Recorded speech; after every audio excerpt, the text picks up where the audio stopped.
with Dr. Josie Bug. How are you? I'm good. I'm I'm jumping good. right into it. Yeah, no, we need to jump into it. I'm Yeah, ready to jump into it. Yeah. yeah. This is going to be some deep conversation with a lot to talk about. So, I wanted to make sure that we jump into it real quick. But before we do, Dr. Bug, can you just remind everybody? I know we've done podcasts before. We did a No? podcast on one of my favorite episodes, which actually was the opioid crisis. Yeah. But let's remind everybody like how long you've been a vet, how you got into it, some things. I went to veterinary school. I was originally a biology major, and I went to veterinary school because I found Dr. Pitcairn's book and realized people were doing alternative medicine for animals. And I was already making herbal tinctures. I was already going to a chiropractor and a naturopath for myself at that point in time. Yeah. So that's why I went to veterinary school, but I went in I became president of our student chapter of AVMA right off the bat and started bringing all the speakers into the vet school. This was in the mid 90s. Wow. So I walked in first day of vet school and Hill's Science Diet. They're standing there throwing free bags of dog and cat food. And I was the only person there that was like, I'm not feeding that because I was already making my own homemade raw for my cats. Wow. I got to meet a lot of the original founders of the American Holistic Veterinary Medical Association.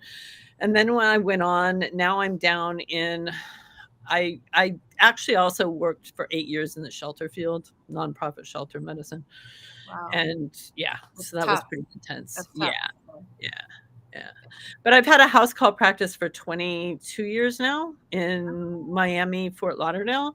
And I teach up at She University. I teach other veterinarians acupuncture. And so I've been doing this for a while. I've been seeing a lot of different things go on.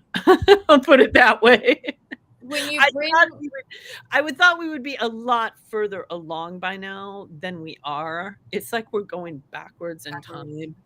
Yeah. And I'll just throw this out there. I think part of it is corporations have realized how much money people are willing to spend on their animals, and big Right. pharma has jumped on board right behind that. Yep. So. Hi, Billy. Billy's in. Oh, hey, Billy. So I don't know if Dr. Pitcairn is one of my favorite people. I enjoy him so much. I don't think now he's how I got started also.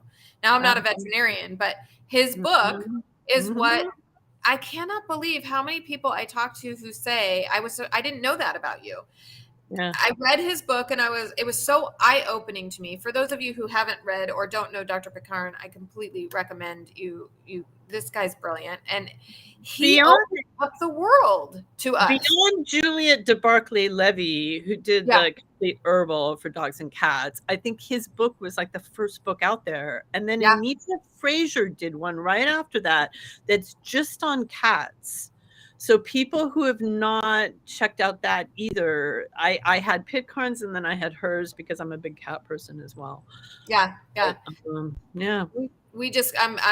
a huge cat person myself. I have the cat hotel, and we were just talking to Dr. Canizero about pica, as one of my cats has it, and I'm so frustrated with it. It's very frustrating and scary because she's eating a lot. Like, she's stalking my hamper, and now I'm like, I think I have to put a lock on my hamper. Like, I'm like, this is crazy. It's insane. Yeah. So I'm really concerned about her. So we were just talking about that. But yeah, I love that we both kind of went into this field, so to speak, because of the same person. He was just so inspiring. So so what we wanted to talk about for all of you, but as a reminder, as you're listening, you guys can type in some questions whenever you want. But we're going to have kind of a theme here that we're going to talk about tonight. But ask any question you want. Dr. Bug, like she says, has so much experience and has been involved in so much. When you're involved as a veterinarian that works at the shelters, wow, you're forced to do things that you don't necessarily want to do. And I worked in shelters for like 6 years before I went to vet school, in between my undergrad and vet school. And then my first job out of vet school was at a small animal shelter just north of Santa Fe, New Mexico, because I wanted to get good experience. And I graduated third in my class, and I didn't want to go into some residency or internship where I was just going to stand back and watch other people do stuff. So I went and spayed and neutered and got massive, I was spaying and neutering 30 dogs and cats a day. Wow. And I saw everything there.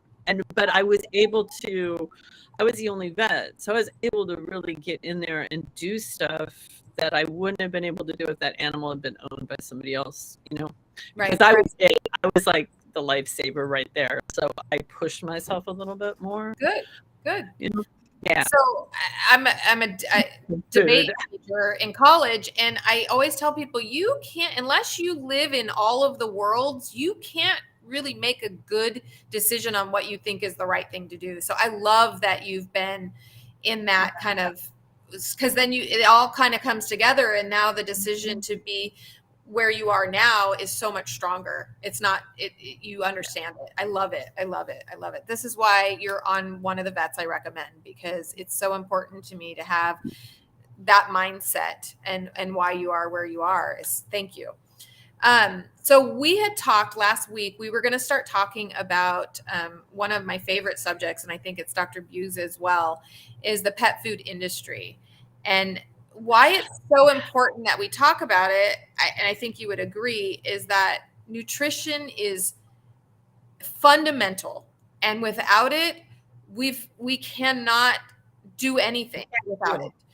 And so I want to help our people who are listening understand that when people like myself and you and all of the vets that I recommend are screaming to the top of our lungs that nutrition is important and that kibble is bad, there's a reason for that. And it's not just that kibble's bad, right? It's so let's talk a little bit, help us understand a little bit your knowledge, because I know this gets deep too, into the pet food manufacturing companies. Like, what do you like?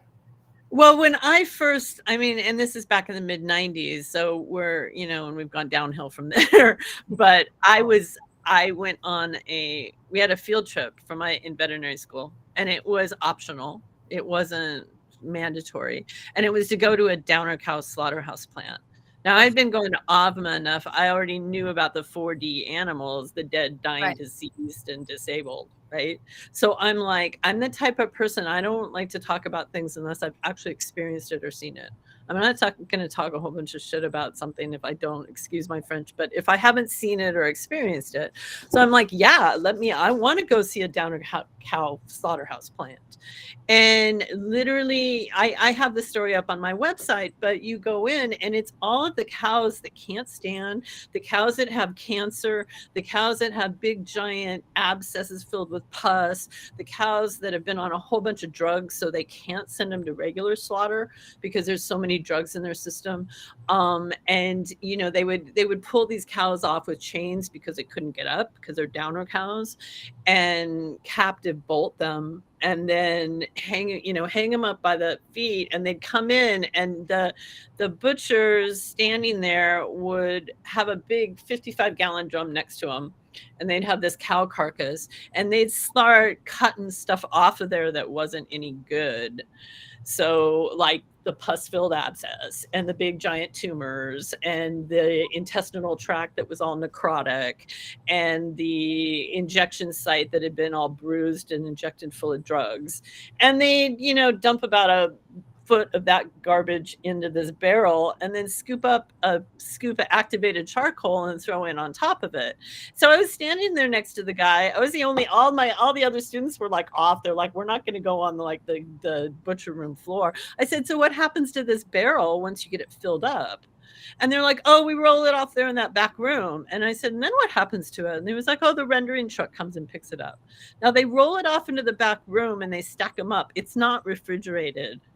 Okay, so we're talking all of this diseased, gross tissue with activated charcoal stacked up in barrels until this whole room gets filled with it. And then the semi truck backs up and fills up these barrels. And then it goes to the rendering plant and it gets turned into beef meal. Now I think it's actually just beef on the labels. Yeah. Yeah. So if you're feeding cancerous tumors, if you're feeding infections, if you're feeding tissue that has been, has drugs in it, drug residues, all of this nasty stuff, what do you think that's going to do to the animal that's eating that? Whether it's rendered or not. When they render it, they essentially just kill everything off and denature all the proteins. So there's no nutrition left in it. So that's why they have to add that big long list of vitamins and minerals at the end of the package. It's disgusting. So explain, with that in mind, explain to people who are listening who may not know. I mean, we have some Billies on here. We have some people who know a lot about nutrition, but we also have people who are just kind of learning and they're kind of trying to figure it out. So explain to us what the difference is between feed grade and food grade and why that's so important. I don't know if I can go into the details appropriately with that. I mean, feed grade and food grade. Most of the pet food is feed grade. Honestly, if you're like, here's the thing: we didn't have commercial pet food in this country until the 1930s. There was no commercial pet food. Dogs and cats ate what, like, scraps on the farm and what people fed them. So the way that Hillside's diet got started was two brothers went out and it was in a bad depression. Nobody could afford to feed their animals. So they're like, how can we keep these animals alive in the cities because they're not getting fed? So they went to these big factories and found anything that possibly could be food, that could be a protein source, that could hold these animals over until they got out of the depression or out of the war and everything went back to normal. That was their intention. But the problem with that is they suddenly found all of the stuff that is normally going to be thrown out as waste products, they could now make money off of. Of course, money is always involved. So they started, and I mean, we're talking about what I think it's at least a $4 billion industry right now. Yep. $4 billion. They're up there with, like, next to, not quite next to Pfizer, but close. Right there. It's right there. It's right there. And so when I was in vet school, they fed us pizzas. The pet food companies, they would bring in stacks of them.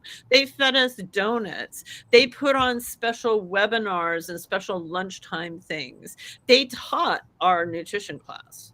My nutrition class for every single species of animals was a year long. And it wasn't even a year long, it was a semester long. And within that semester, we went through everything from cows to horses to pigs to birds to dogs to cats to ferrets to exotics. In like 4 months, which is impossible. Right? Totally impossible. So the lab for the dogs and cats was taught by the Hill Science Diet representative. Yeah.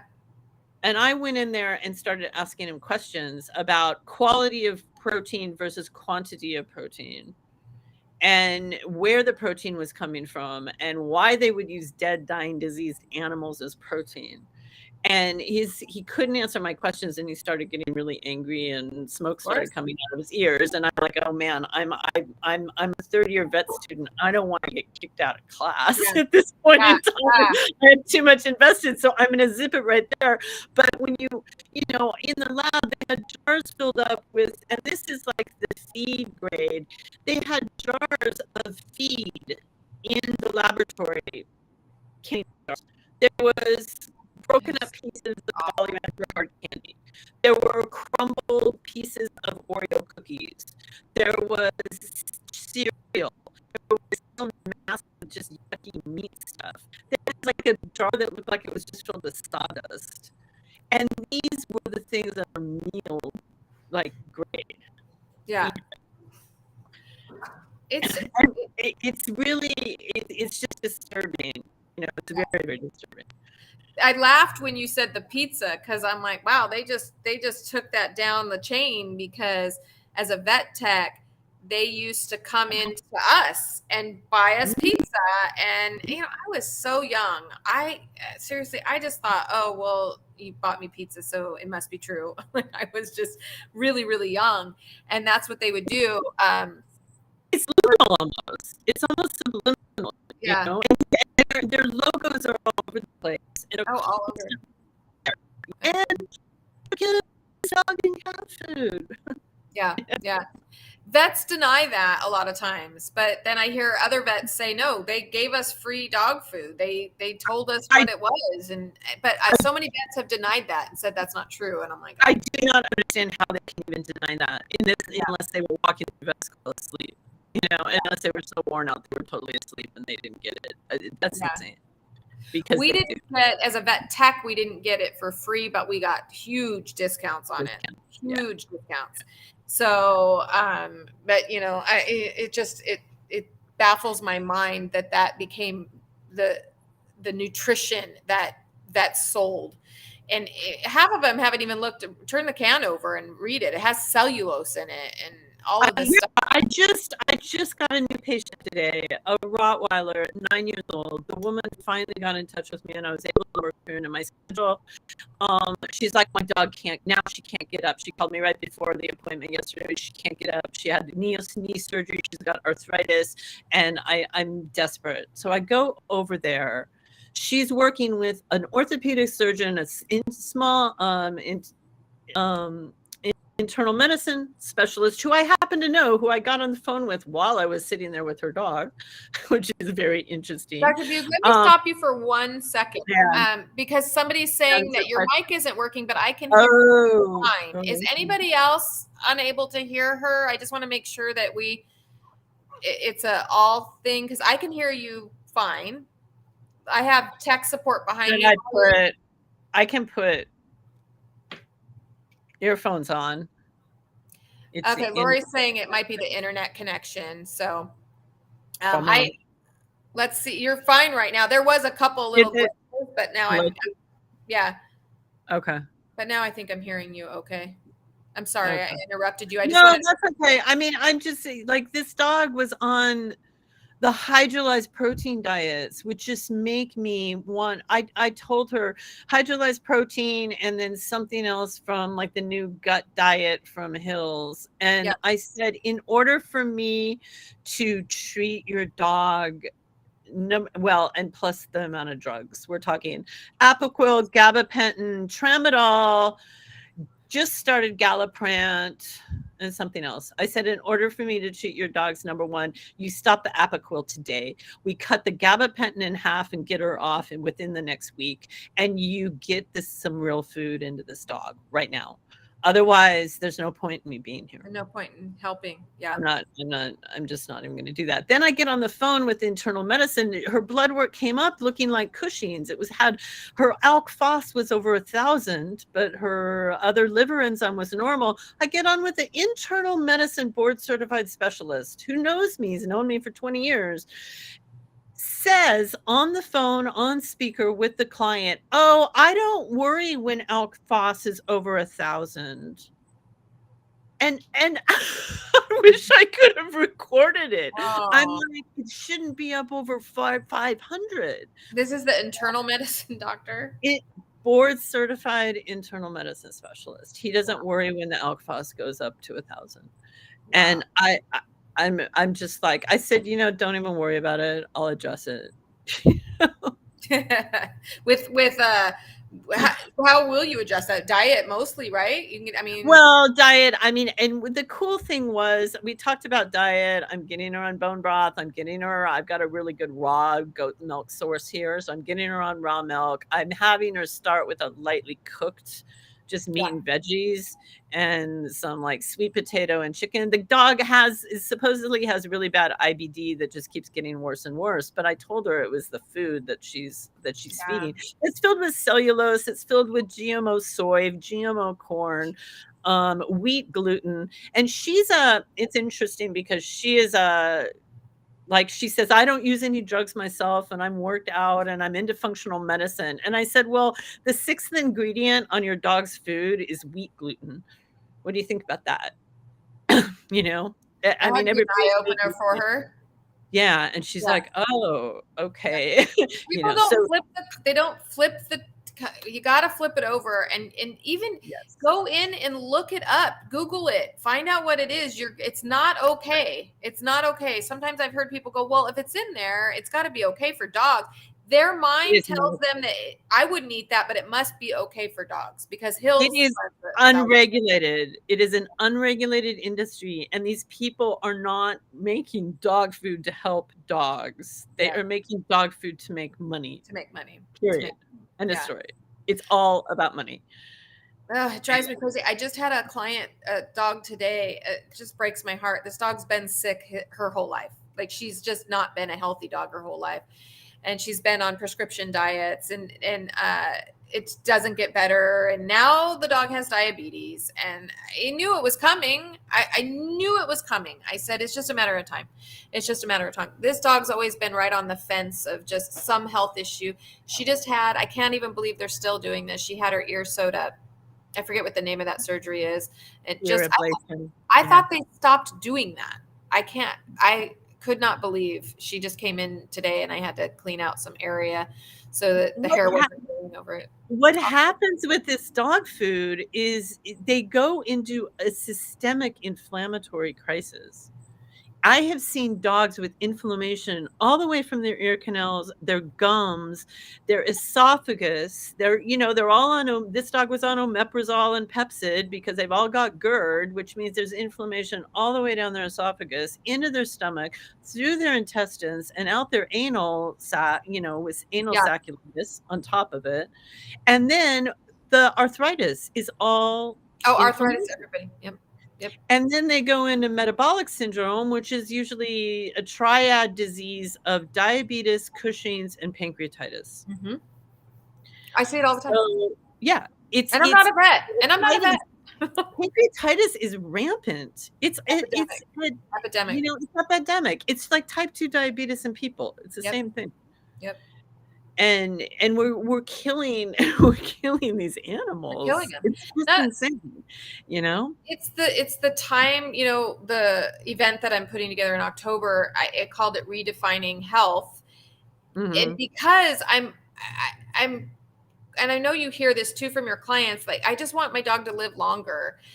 I want to stop that mindset because, Daisy, for example, the dog that I saw today, Daisy's an old dog. But I am telling you, she has been sick her whole life. And not only is it, and her poor mom, I mean, her mom is going to the vets and she's trying, but she's going to the wrong vets. And it's difficult, especially here in Orange County. We just don't have what we need.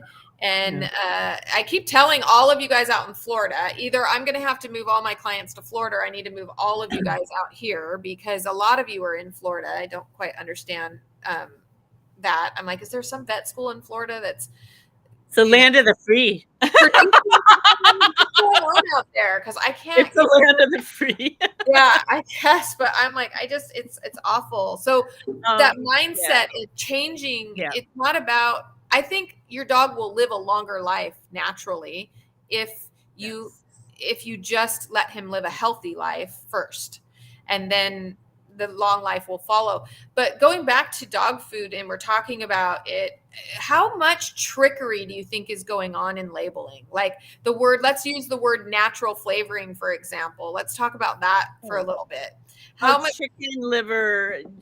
What was the one on the label I read today? It was natural chicken liver flavor. Natural chicken liver flavor, or that. And back to the hydrolyzed diet, there's that hydrolyzed protein, and they took it off their website. They used to call it some crazy name, and when I looked up what it was chicken feathers. And you can go on PubMed and find where they literally took chicken feathers and ground them up and dissolved them into the individual amino acids, which is actually just nothing but keratin. Oh, wow. And that's what they are putting in that hydrolyzed diet for protein. Yeah, and which telling is everybody their insane. dogs are allergic to protein. And then they're feeding them chicken feathers. A Wow. dog needs protein. You need protein for your enzymes. You need protein to rebuild tissue. This Rottweiler I saw, she had no muscle tissue left. She was in Chinese medicine, what we call a spleen qi deficiency with a severe blood deficiency on top of it. Her lymphocytes on her blood count was actually low. She was anemic. She had 2 odd episodes of bleeding from her nasal things. So they did a full CT scan. Oh, we don't see anything, so nothing's wrong.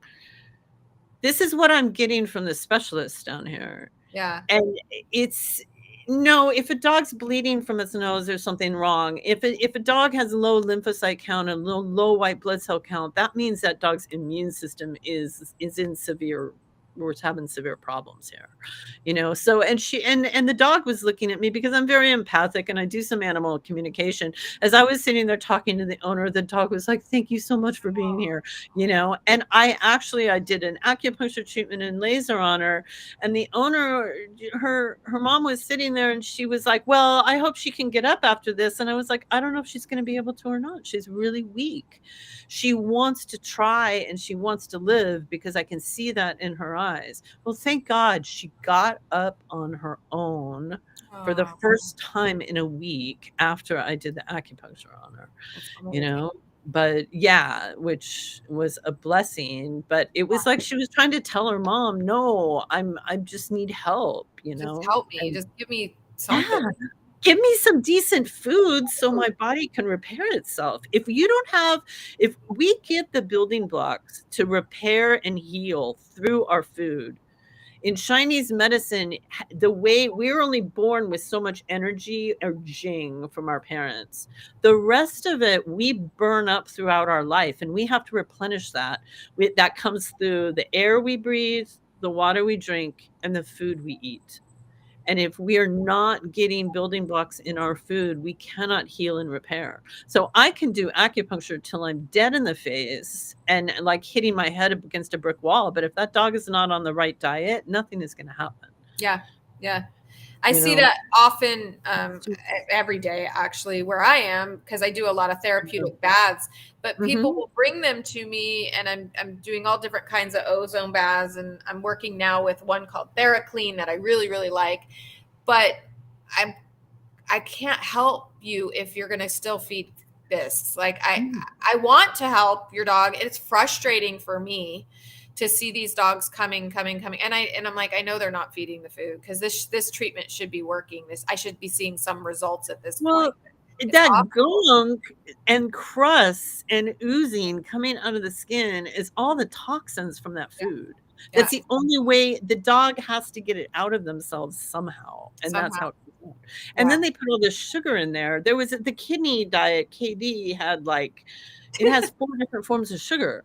We're Yeah. talking corn syrup, regular good old table sugar, pork lard, which is from pigs, from agribusiness pigs, filled with all kinds of stuff. And then we're giving that to a kidney case. And I've had people come to me where their vet was like, "Oh, this dog can never eat protein again." And I was like, "You might put it to sleep right now.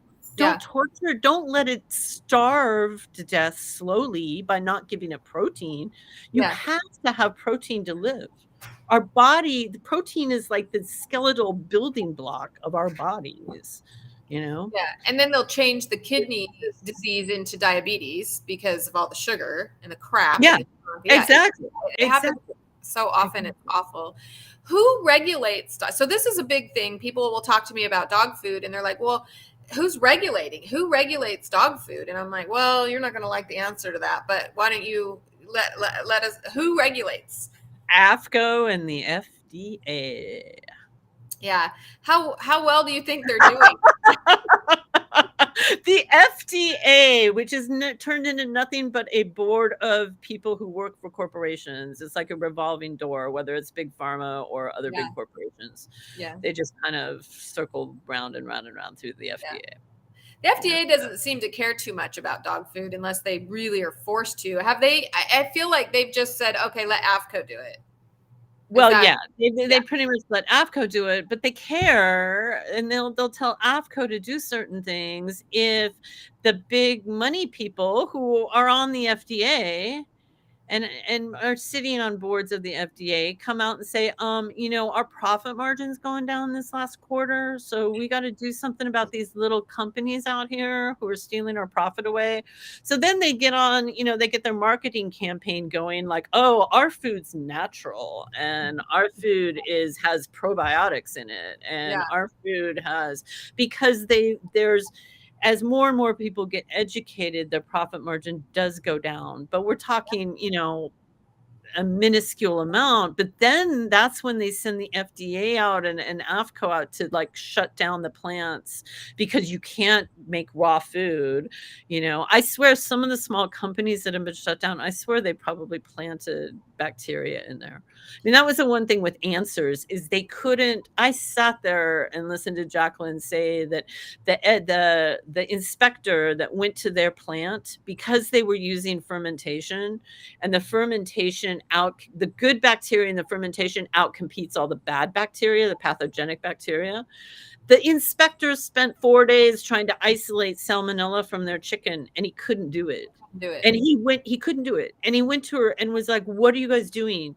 Because I can always find salmonella in chicken. You can walk into your local grocery store and find salmonella. Yeah. And he couldn't find it. So he's like, what are you guys doing? Because they were trying to shut them down. Yeah. They've shut down over the years. I've seen so many small companies come and go because they've shut down. Or now the big thing, they're putting pressure on them to do HPP, high pressure pasteurization. Well, what? Primal last week had to recall a whole lot of food because of listeria in their HPP processed food. Yeah.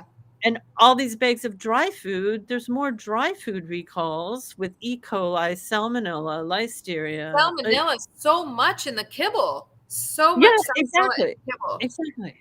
Because it's all contaminated. I mean, you should see, number one, all of the animals that go into that food. This is why when I look for good food, sourcing is everything to me. I want to know how those animals are raised. Yeah. Because I've seen agribusiness and I've had to go out on big agribusiness farms, dairy farms, like versus organic dairy farms, pork farms, all of this. And when you see the difference, you can smell it in your nostrils. If you go into an organic dairy barn versus a giant freestall barn where they're pumping the cows full of recombinant bovine growth hormone, okay, a genetic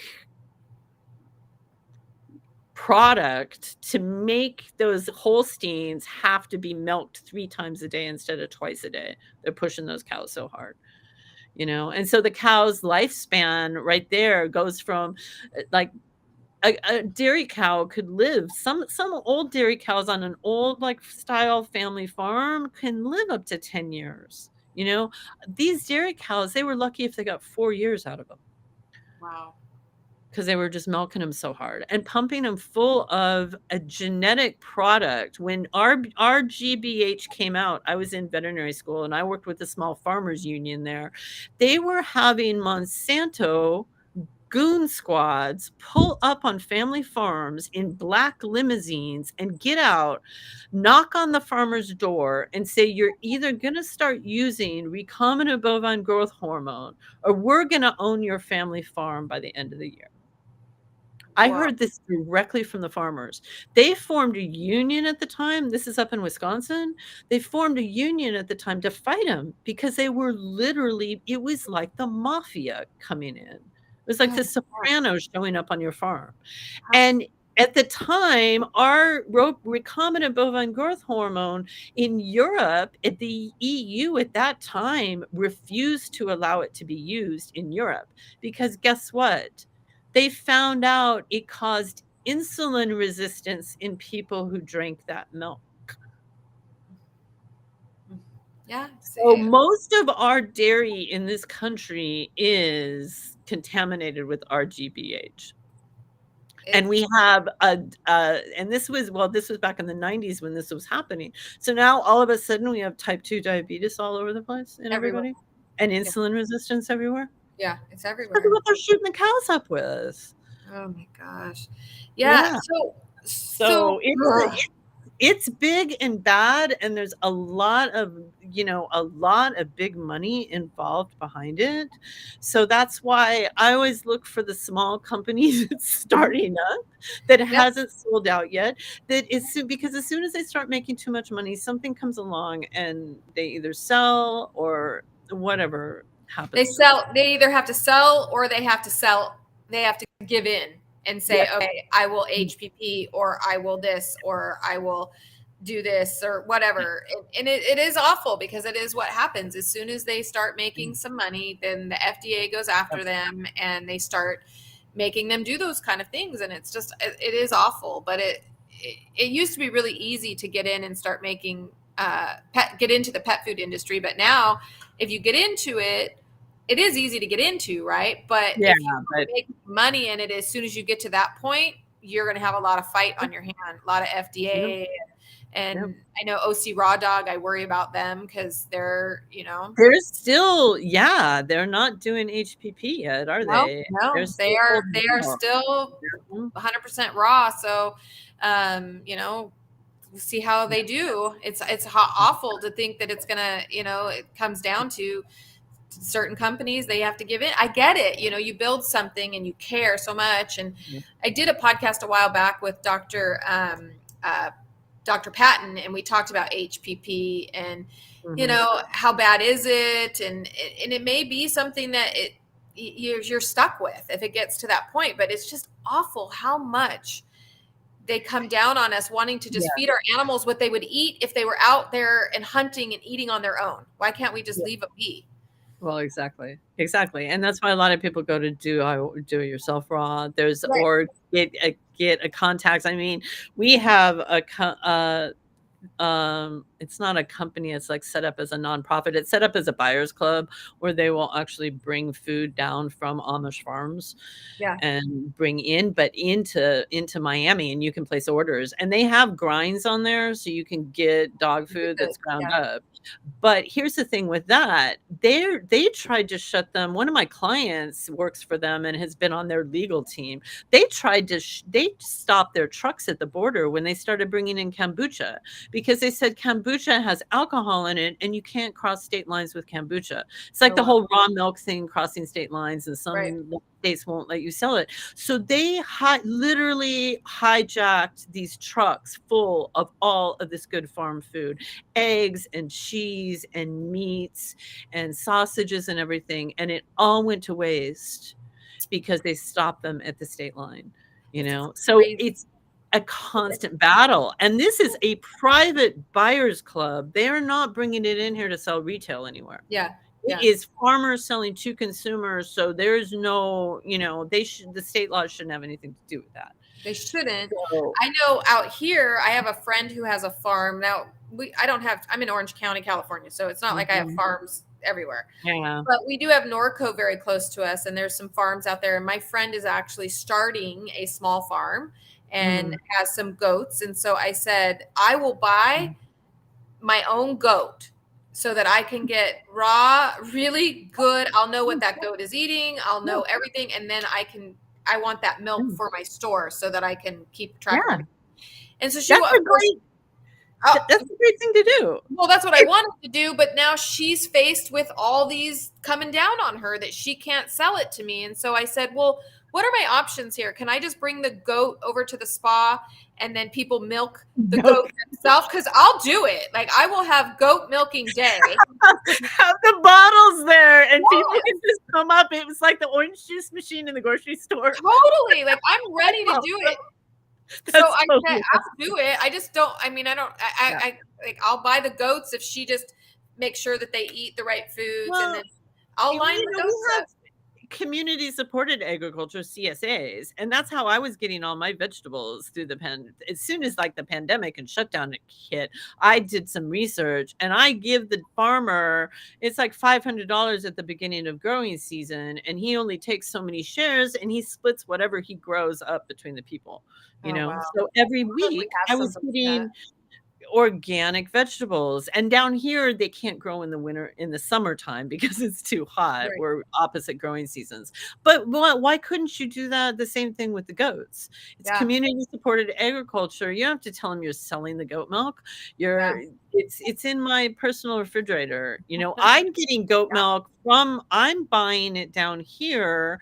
There's a goat farmer that is selling it, and I go meet actually we go meet him in a church parking lot, and the guy's like Middle Eastern, and he's got his goat farms, but he's got gorgeous, I mean, it's, I hate to say it, but it was better than Answers, or at least what Answers was coming up with, this beautiful white creamy milk. It looks so good. I had to taste it when I first Oh, got it. wow. It's Wow. like ice cream. It's just like, oh my God, where did this So come from? good. Wow. Yeah. And so I'm getting that locally here, but he can't, if he puts it in stores to sell, then you're faced with the whole raw milk No issue. problem. Yeah. That's why I have to buy my own goat. And like, Yeah. I'm gonna have the first goat in Orange County, I don't know, hanging out at my place. I thought it would be really great. Kids could come and get their own goat milk for their dog or whatever. But the laws, it's hard. I have 25 employees that I don't want them to lose their jobs. Yeah. And they'll get you on agricultural laws, there's the egg laws and all this. It's such a nightmare. Well, I mean, the food thing, as we're talking about this is the next thing that they are really trying to control and crack down on. Our food as well as animal food. I know. Farming is going to be, I've been saying farming is something to get into, because we need these small farmers again back in there and putting together these organizations that actually care, which leads me to my next question. We had talked about, the FDA and AFCO. Who heads up AFCO? Like, how did do you know? Like, I don't know. I went to, there was an AFCO meeting here in Fort Lauderdale, and I know, before COVID and everything, everybody was going to those meetings. So, Karen and Rodney Habib came in, and Roxanne from Answers and Billy Hochman and all those guys were there. And I went over to meet them for dinner because they were sitting, Roxanne, you have to go literally and sit through the meetings. I know Chelsea Kent does too. Like, they go and sit through these meetings, but it's all in this stupid wording on what they do. They can twist things around. And if it's just like Monsanto with the GMO products, Monsanto sold the bear, because Monsanto had such a bad name. So they're just like, oh, we'll reband it. Let's get rid of Monsanto's name and sell to Bayer. So Bayer is now Roundup makers. Oh my gosh. It's absolute madness. So it's like this whole game that they play, to keep control, to keep the fences up and keep everything under their control. Really. So they can make money off of so they can make more money, and then nobody else is allowed to sell anything. So they have a monopoly on the whole entire thing, so they tell the farmers what to grow and what to sell. And this, the whole GMO corn thing, when you start getting into that and these GMO crops, but it's no surprise. I mean, you go from the GMO crops. So corn itself has a gene from a bacteria put in it that manufactures Roundup. Okay. Now, so it's no surprise how, and I don't call them I got in on our last thing on vaccines. I don't call them vaccines either, but it's a genetic injection on inserting genes into corn plants to produce Roundup. They inserted genes into humans to produce spike protein. Okay, this is where we are at right now. So it's, in my mind, they're not only controlling the food, but they took what they are. I studied biology. I was a biology major, and I will geek out on biology. I almost went into genetics in the 1980s. I love genetics. But when you start messing around with the genome of a plant, and when you start messing around with the nuclear DNA in a human, that is entering into the Holy Grail. You are disrupting nature, and you are crossing a line that should not be crossed. I remember my high school biology teacher, we talked about this and the ethics of genetic engineering. And because once you take these genes and you insert them into organisms, whether it's a corn plant or a human, it's out there and there's no taking it back. It's like injecting yourself with a vaccine. It's in the body. There's no taking it back. Right. So we have no idea what this is going to do. So all this GMO corn and soy and oats, when you eat them and you get a cell in your intestinal tract, it pumps out Roundup in the intestinal tract.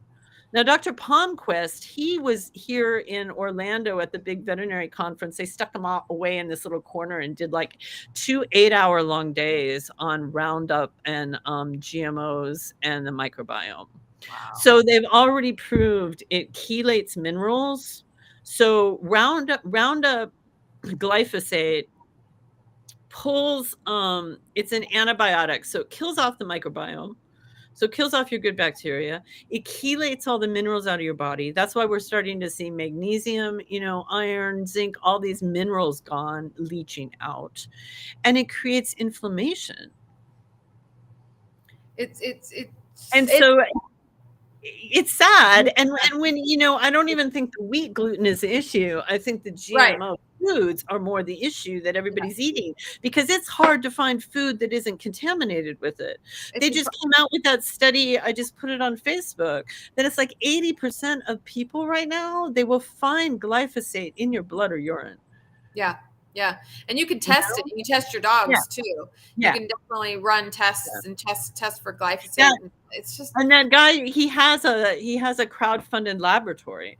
So I've talked to him a lot about that. Now, it supposedly flushes out good with water, but if you're continually getting exposed to it over and over and over again, and they had the case was in California where they showed that it was a juried case with the farmer who got non-Hodgkin's lymphoma, and he won the case. Yeah, he won with glyphosate causing it. Yep. I remember when he won that. It's amazing. It was huge. Yeah, it was huge, but it didn't get enough talk about. Like we heard about it, and then it just went away. And you know why it went away? Right. Oh yeah. Yeah. Somebody was scaring somebody or paying somebody or both, because that should have been talked about to this day. It should be, and I don't hear about it at all anymore. But I remember, oh my God, he won that case. That is huge for people who are trying to say, look, we start testing yourself. You'll find it in your system. It is so hard to find food for yourselves. So can you only imagine what is legally allowed to be put into your pet food? Yeah.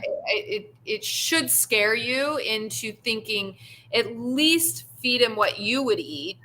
At the very least, feed him what you would eat. And that may not be the greatest, but at the very least, if you're feeding at least if it's live food, like real meat that's unprocessed, that's a huge step. Right.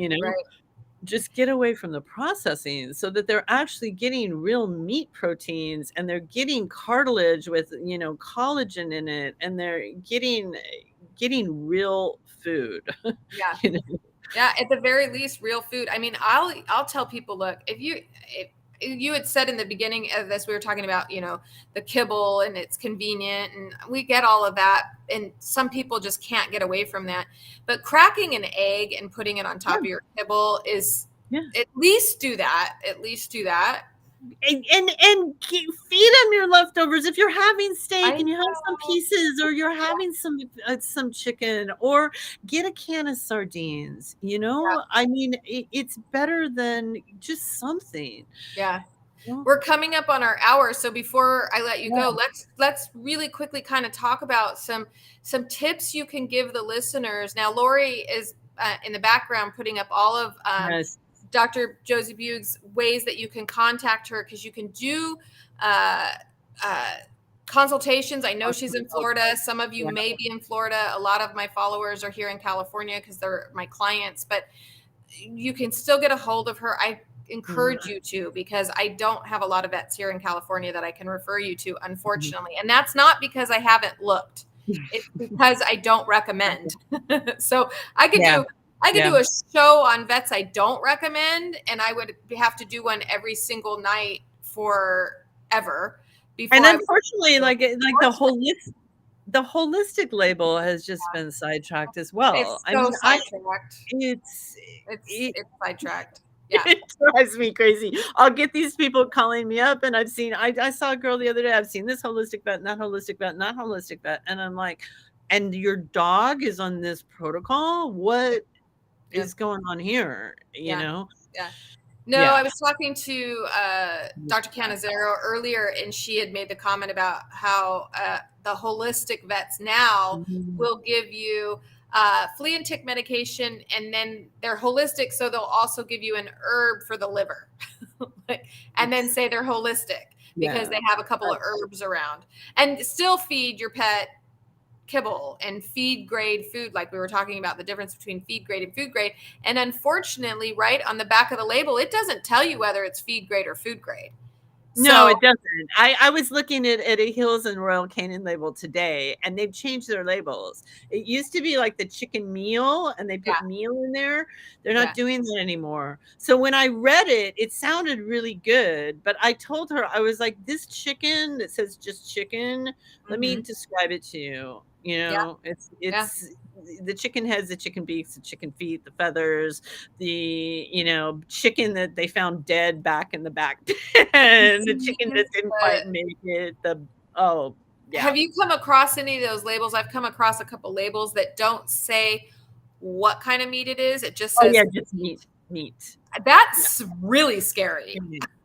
Like, is that human? I'm like, what exactly is that meat? Is it dog meat? Yeah, what is it? What is it? There was that whole thing where they found euthanasia solution in dog food. Remember that? Yeah. Now, the only animals given euthanasia solution because it's expensive are dogs, cats, and horses. Yeah. So we know it was one of those. Farmers aren't going to, call out the vet and use euthanasia solution on their cow or a goat or anything like that. So, yeah. So before we end this, what are some tips you can give everybody for boosting up their food or finding great foods? A couple of little tips before I let you go. I mean, I would go with fresh food. If you absolutely if you're cooking at home, the problem is a lot of people don't cook at home. But if you're cooking at home, chop up some vegetables. You can take a chicken and throw it in the crock pot with some sweet potatoes, put it on there for 6 hours, pull out the bones, and feed that to your dog. It doesn't have to be difficult. You can put, I have dogs that will eat, down here it's so hot, so I have dogs that'll eat cucumbers, that'll eat watermelon, that'll eat blueberries, that'll eat greens. My dog gets whatever we don't eat on our plates, gets put in on top of her raw food. You don't have to, there's been this whole brainwashing of people food is bad and you can't feed table scraps. But literally, just even if you got canned chicken or if you got a rotisserie chicken at the grocery store and brought it home and chopped it up, take the bones out and put some of that on their dry food, just anything, you're going to notice a difference in them, Yeah. And again, like a raw egg broken over their kibble, a bone broth, you can buy bone broth now or goat's milk, pour some of that on the kibble. Yeah. And that is going to be amazing for them, if you have to feed kibble, but I found that I don't sell kibble anymore, but I used to, and then I finally had to just make a huge loss. I'm not going to lie. So I don't accept it. I don't condone it, but I understand there's a big margin in kibble, a huge margin in kibble versus raw foods and stuff. So I understand why people want to sell it. But for me, the profit margin there's almost no profit margin in any of the raw foods that I sell, but there is a very big profit margin in kibble. So it was hard to pull, but I couldn't, the hypocrisy of it, I couldn't do anymore. But I feel like people are killing their dogs. You're killing your dog by giving them that food. I mean, Yeah, it's so sad. And these, like you said, there's a difference in living long, but do we want to live a long, healthy life or a vibrant life where you have energy and you're full of life versus a life, it's even some of the hospice cancer people are talking about it now. We can keep a human body going for a long time. Do you want to be laying in that hospital bed? It's like the Rottweiler I saw today, couldn't get up for the last week, wasting away, and that's not fair. it's not fair. I don't want to live like that. I don't want to live like that. But I haven't been to a regular doctor since I was 18 years old. Honestly, and I don't plan on going anytime soon. It's pretty scary what they want to do, and it's not helping. But I have found with kibble, with all the tips that you were just giving, adding in the raw egg and all of the stuff that she just gave you, some fabulous tips. I have found that people will see a little difference, and then eventually they're like, okay, so it's baby steps.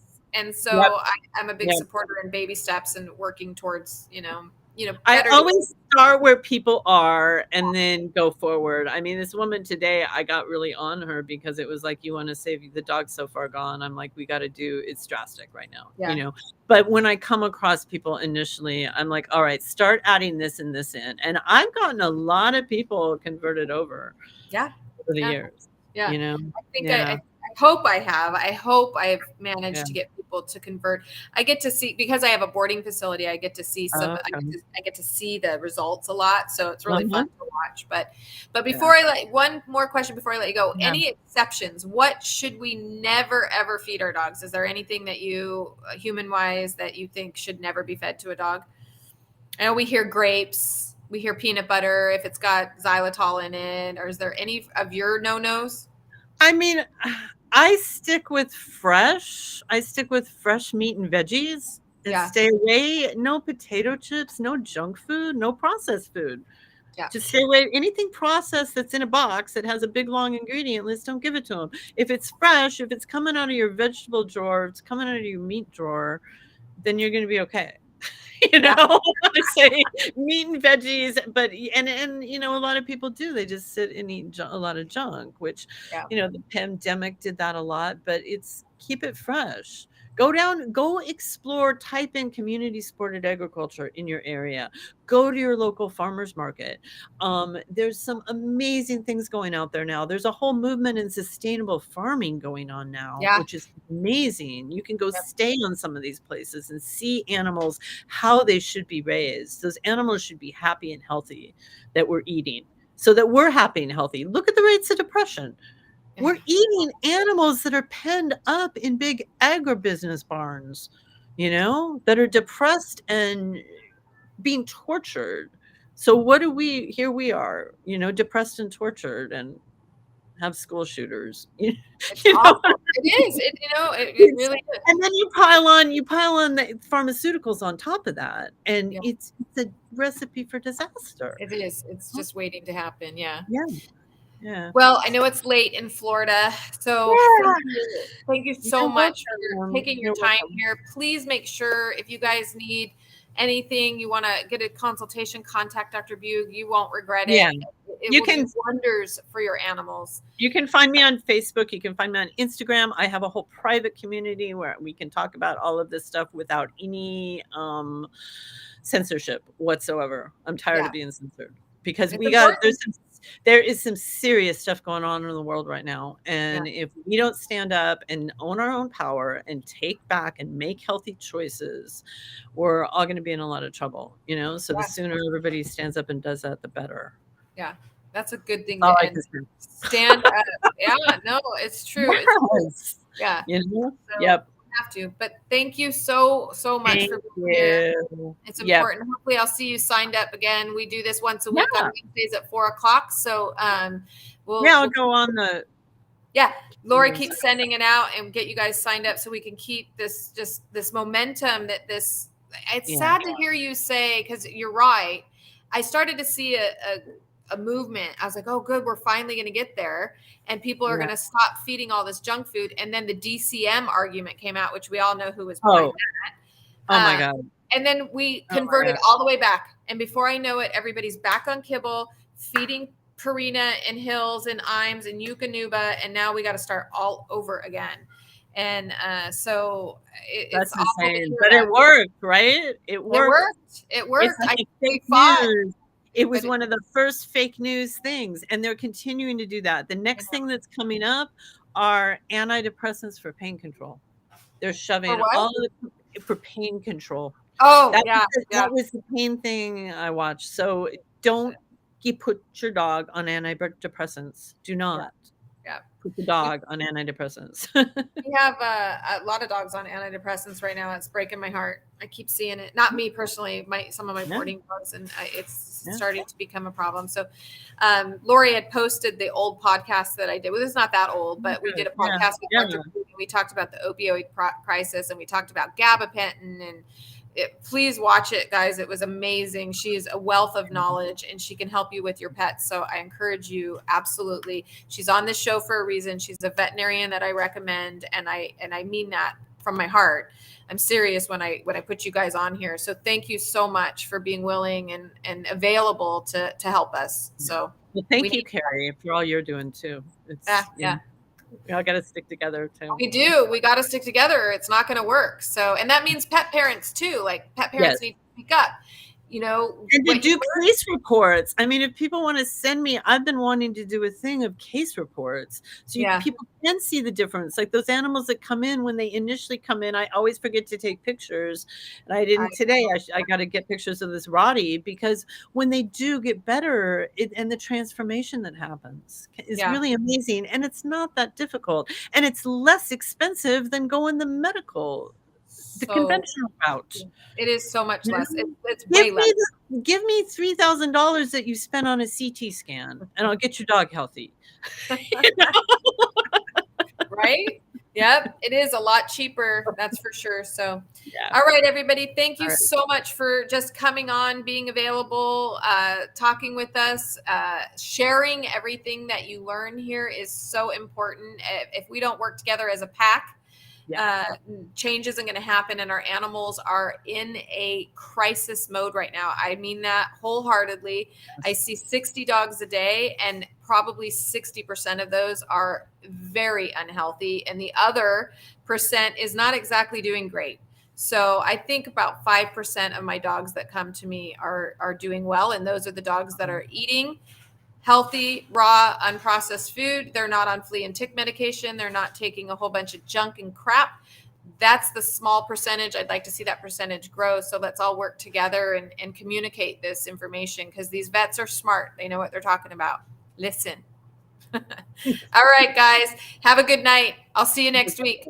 Bye, everybody.